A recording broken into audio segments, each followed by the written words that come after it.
Манчестер Юнайтед 1-2 Брайтон, Кубок Англії.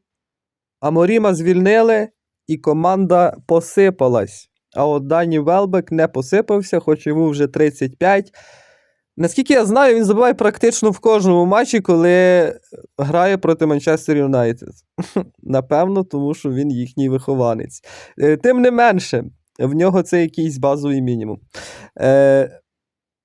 В Манчестера було дуже багато моментів.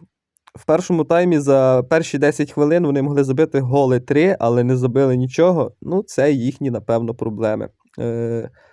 В них ще також з цікавого є такий молодий гравець Шей Лейсі, який вийшов на заміну наприкінці другого тайму і за декілька хвилин отримав червону картку. Шкода, але нічого ми з цим не зробимо. А зараз Жоржіньо Рютер показує вам, що вони зробили з Брайтоном у цьому матчі. Тобто сховали у кишеню.